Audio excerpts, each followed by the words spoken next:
تباہ کن ہے۔ آخری میں ایک بات بیان کر کے بات مکمل کروں۔ اللہ اکبر۔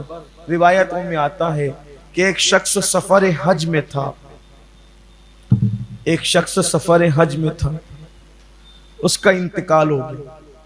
اس پہ غور کر لینا۔ صرف سفر حج، سفر حج کا مطلب حدیث پاک میں یہ ہے کہ گھر سے نکلا اور جب تک گھر لوٹ کر نہیں آتا اس کی دعا مقبول مقبول مقبول، جو دعا کرے قبول۔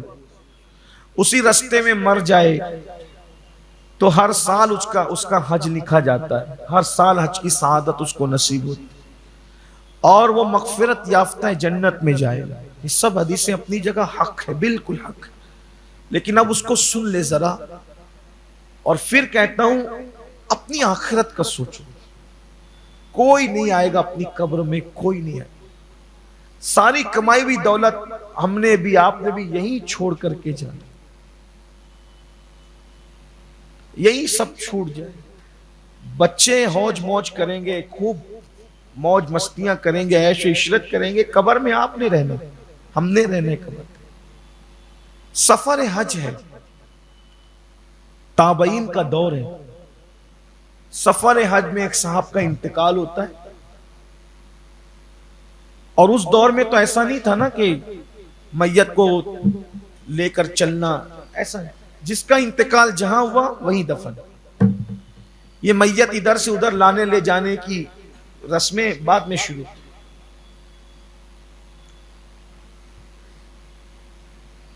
صحابہ کرام کی شہادت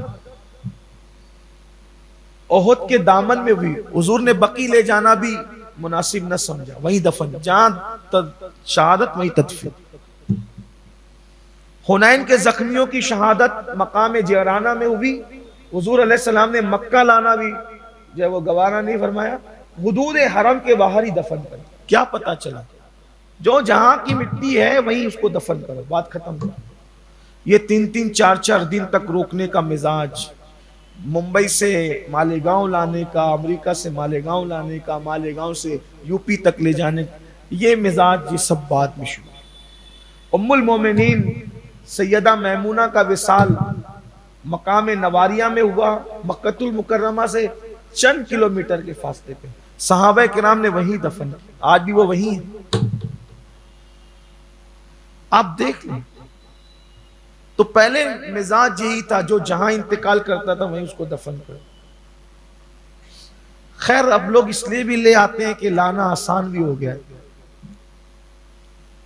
بہرحال لیکن نہ لائیں تو افضل ہے،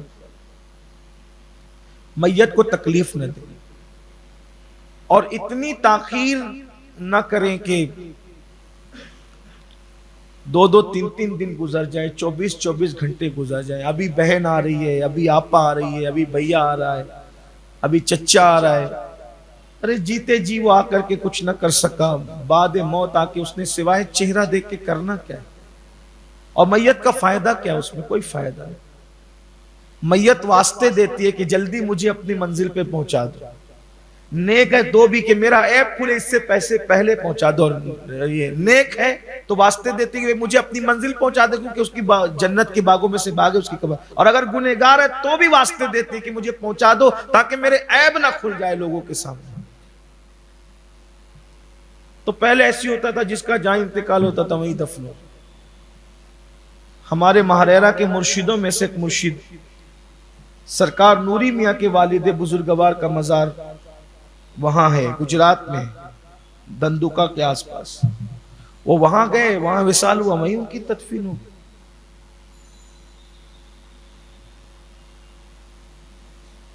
اور بھی بزرگوں کی مثالیں۔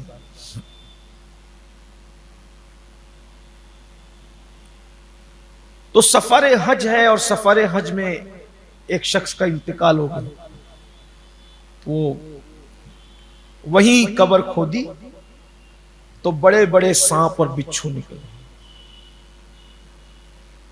دوسری جگہ کھودی، کس کے لیے؟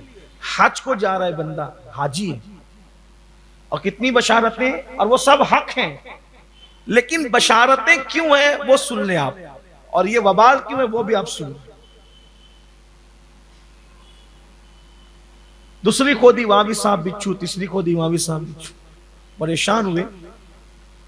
تو لوگوں نے رئیس المفسرین، سید المفسرین، حبر الامہ حضرت سیدنا عبداللہ ابن عباس کے پاس قاصد بھیجا کہ حضرت یہ تو حاجی ہے، حج کو جا رہا ہے، قدم قدم پر نیکیوں کا ثواب ہے اور یہ اور سب بشارتیں ہیں، اب یہ مر گیا ہے تو جہاں پر ہم قبر کھودتے ہیں وہیں سانپ بچھو نکلتے ہیں، جہاں قبر کھودتے ہیں۔ تو حضرت حبر الامہ نے فرمایا اگر پوری روئے زمین بھی کھود ڈالو سانپ بچھو نکلتے ہی رہیں گے، اس لیے وہ جیسا ہے ویسے دفن کر دو، جس حالت میں ویسی دفن کر دو۔ لوگوں نے پوچھا حضور اس کی وجہ؟ فرمایا کہ تحقیق کر لو اس کا کاروبار حرام کا ہوگا، جو حرام کاروبار سے حج کے لیے چلا اس کا حج کیا؟ امام اہل سنت سید اعلیٰ حضرت فرماتے ہیں کہ حرام کاروبار سے صدقہ دینا، خیرات کرنا، نیک کام کرنا ایسے ہی ہے جیسے ناپاک کپڑے کو پیشاب سے دھلنا، ناپاک کپڑے پہ جتنا پیشاب ڈالو گے تو وہ اور ناپاک ہوگا، ایسے ہی ہے، یہی ہے۔ تو حرام کاروبار والوں کا نہ صدقہ ہے، نہ زکوٰۃ ہے، نہ حج ہے، نہ عمرہ ہے، اگر وہ حرام سے کرتے ہیں تو انہوں نے فرمایا کہ پوری روئے زمین کھود ڈالو، وہ حرام کا کاروبار کرتا ہے، اس لیے تم جہاں جاؤ گے وہی پاؤ گے۔ جب لوگوں نے تحقیق کی تو پتا چلا کہ وہ ناپ تول میں کمی کیا کرتا۔ اللہ تعالی ہم سب کے حال پہ رحم فرمائے، اللہ ہمیں حلال عطا۔ دعا کرو اللہ سے اللہ حلال اتنا دے کہ کبھی حرام کی طرف دیکھنے کی نوبت نہ، اللہ ہماری نسلوں کو حلال عطا کرے۔ اب سے پہلے اگر حرام کی طرف تھے تو اللہ تعالیٰ سچی توبہ کی توفیق دے، لیکن حرام سے توبہ کرنے کی شرط یہ ہے کہ اگر وہ مال آپ کے پاس رکھا ہوا ہے جس کا ہے، اس کو جب تک لوٹائیں گے نہیں توبہ کرنے والوں میں آپ کا شمار نہیں ہوگا۔